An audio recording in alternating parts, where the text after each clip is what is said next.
స్వచ్ఛమైన నాణ్యమైన గౌదర్పార్ పూజా ఉత్పత్తులు www.gaudarpar.com ద్వారా ఆన్లైన్ లో ఆర్డర్ చేయండి. మీ ఇంటిని దేవాలయంగా మార్చుకోండి. నమస్తే అమ్మా. నమస్తే తల్లి.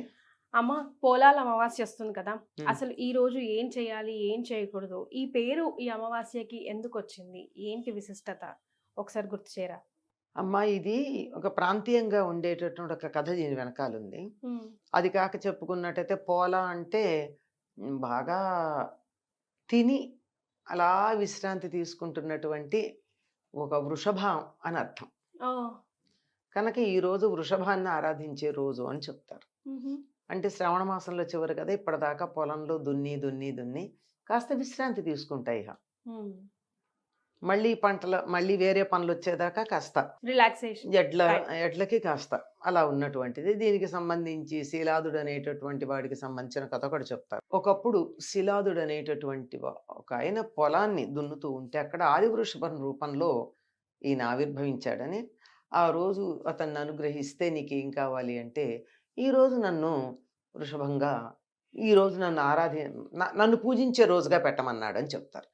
ఎందుకు ఆ మాట చెప్పాల్సి వచ్చింది అంటే, ఒకప్పుడు శివుడు బయటికి వెళ్ళినప్పుడు అంధకాసురుడు అనేటటువంటి వాడు ఒకడు వచ్చి, పార్వతీదేవి చాలా అందగత్తె కదా, ఆవిడని బలాత్కారం చేయడానికని వచ్చాడు.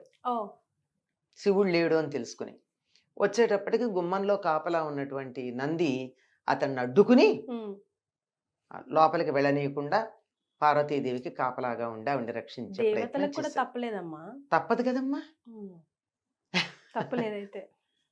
అప్పుడు శివుడు ఈ లోపల వచ్చాడు. సరే, వస్తే వాడిని సంహరించడం అన్నీ అయిపోయినాయి. అప్పుడు ఈ నందిని అడిగాడు, ఏమిటి నీ ఏమన్నా వరం కోరుకో, నాకు ఇంత ఇష్టమైన పని చేసావు కదా అని. అంటే ఆయన, నేను వృషభ రూపంలో శిలాదుడికి అప్పుడు పొలం దున్నుతుంటే దొరికాను కదా, ఆ దొరికినటువంటిది శ్రావణ కృష్ణ అమావాస్య, ఆనాడు నన్ను పూజించేట్టు ఏర్పాటు చేసుకోమన్నాడు. అది అందుకని పోలకి సంబంధించిన అమావాస్య గనక పోల అమాస, అమావాస్య అమాస అంటే కదా, అదే మధ్యలో లా చేర్చుకుని పోలాల అమావాస్య అన్నారు. దీనికి సంబంధించి ప్రాంతీయమైన కథ కూడా ఒకటి ఉంది. ఇది గోదావరి జిల్లాకు సంబంధించింది. ఒక బ్రాహ్మణ దంపతులకి 7 కొడుకులు. 7 కొడుకులకు పెళ్ళిళ్ళు అయినాయి, అంతా బాగానే ఉంది. 7వ కోడలు సరిగ్గా ఈ రోజున అమ్మవారిని పూజ చేద్దామనేటప్పటికీ ఆవిడికి పుట్టిన బిడ్డ చచ్చిపోతూ ఉండడం జరిగేది. ఇలా 6 సార్లు అయింది. 7వసారి అందరూ తిడుతున్నారు, ఎప్పుడు పూజ జరగకుండా నువ్వు అడ్డుపడుతున్నావు, పిల్ల మృత శిశువు ఇంట్లో ఉంటే జరగదు కదా పూజలు అవిను.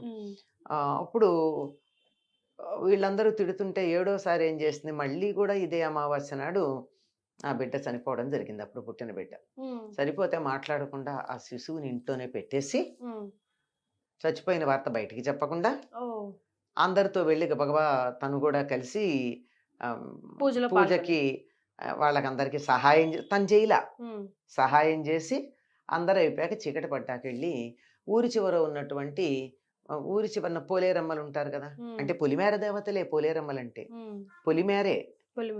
పొలి అక్కడ ఉన్నటువంటి అమ్మవారి దగ్గర కూర్చుని ఆ మెట్ల మీద కూర్చుని ఏడుస్తోందిట. ఈ బిడ్డను తీసుకెళ్ళి అప్పుడు అక్కడ పెడదామని ఏడుస్తూ ఉంటే అమ్మవారు వచ్చి, ఎందుకు ఏడుస్తున్నావు అంటే, ఇట్లా జరిగిందని, నేను ఈసారి మాత్రం ఇట్లా పొరపాటు చేస్తాను, ఎవ్వరూ నిన్ను పూజించకుండా అయిపోతుంది నా వల్లని ఈ పొరపాటు చేసి వాళ్ళు పూజ చేసుకునేందుకు నేను ఇలా నా దుఃఖాన్ని కడుపులో పెట్టుకుని ఇట్లా చేస్తానంటే, ఆవిడికి దయతలిచి కాసిన అక్షతలు ఇచ్చి, ఇవన్నీ నీ బిడ్డల్ని ఎక్కడ పాతి పెట్టావో అక్కడికి వెళ్ళి అక్షతలే, అందరూ బతికొస్తారంది. 7 బిడ్డలతోనే తిరిగి వస్తుంది ఆవిడ. ఈ కథ గోదావరి జిల్లాలో తప్పనిసరిగా చెప్పుకుంటారు. ఇవాళ ఏం చేస్తారంటే, వాళ్ళు తులసికోట దగ్గర కంద పిలకని పెట్టి పూజ చేస్తారు. ఎందుకో, కంద అన్నది దుంప లోపల పెడితే దాని నుంచి అలా అలా విస్తరిస్తూ ఉంటుంది. వంశం అభివృద్ధి చెందడానికి మూలం అలా ఉంటుంది, పిలకల తర్వాత వస్తాయి. అలా అందుకనే అత్తవారింటికి వెళ్ళే అమ్మాయికి కూడా ఒడి బియ్యంలో ఏం పెడతారమ్మా, కందపిలక పెడతారు. మొలక వచ్చిన చిన్న కందపిలక పెడతారు. అంటే కందలాగా ఇలా మూలంగా ఉండు నువ్వు, నీ నుంచి ఇలా పిలకలు వచ్చి ఈ వంశం విస్తరించాలి అని చెప్పడానికి అనమాట. అందుకే బాగా కోపం వస్తే ఏమని తిడతారమ్మా, నీ దుంప పిలకయ్యా అంటారు. అవును.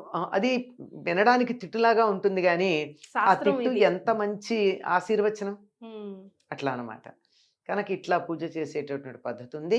పోలాల అమావాస్య అని చెప్పి ప్రత్యేకంగా ఇలా చేస్తారు గోదావరి జిల్లా. సరే ఈ మధ్య ఆ ప్రాంతానికి వెళ్ళొచ్చిన వాళ్ళు ఇది బాగుంది అనుకున్న వాళ్ళు చాలా మంది చేస్తున్నారు. ఉమ్. అంటే ఇంట్లో పూజలాగా చేసుకోవాలమ్మా? అంతే ఈ కందని తులసి తులసి కోట కోట దగ్గర దగ్గర. తులసి ఉమ్, పైగా ఎలా ఉంటుంది ఆ పిల్లక కంద ఎలా వస్తుందో తెలుసా అమ్మా? ఉమ్, ఈ కంద ఇలా పైకొచ్చి ఒక కాడ కొమ్మ ఉమ్. ఆకు కాడ పైకొచ్చి ఆకు ఇలా విస్తరించి ఒక గొడుగులాగా ఉంటుంది. చాలా బాగుంటుంది. ఓ, అసలు కంద పొలాలు గనక మీరు చూసినట్టయితే మొత్తం అంతా ఇలా ఆకుపచ్చ గొడుగులు పెట్టినట్టుంటాయి. ఓ, చాలా అందంగా ఉంటుంది కంద మొక్క పెరిగితే. ఉమ్. అలాంటిది అలా గొడుగులాగా ఉన్న దాన్ని తీసుకొచ్చి అలా పిలక పైకి వచ్చిన తర్వాత దాన్ని పూజ చేస్తారు. ఎస్. సో ఇవన్నీ మనకి వ్యవసాయంతో సంబంధం ఉన్నవి. చూడండి, అటు వృషభమన్నా వ్యవసాయమే, ఇక్కడ కంద పిలకన్నా వ్యవసాయమే. ఏదైనా సరే అంటే మన భారతదేశం ఆనపట్టే వ్యవసాయం కదమ్మా. మేబీ అందుకే శాస్త్రంలో మనం ఎప్పుడు ఏది చూసినా, లేకపోతే ఫెస్టివల్స్ ఏవి పండగలు ఏ చూసినా పండగైనా వ్యవసాయంతో సంబంధం ఉందమ్మా. వ్యవసాయంతో సంబంధం లేని పండగలు లేవు మనకి. Right. Thank you so much అమ్మా. నమస్తే అమ్మా.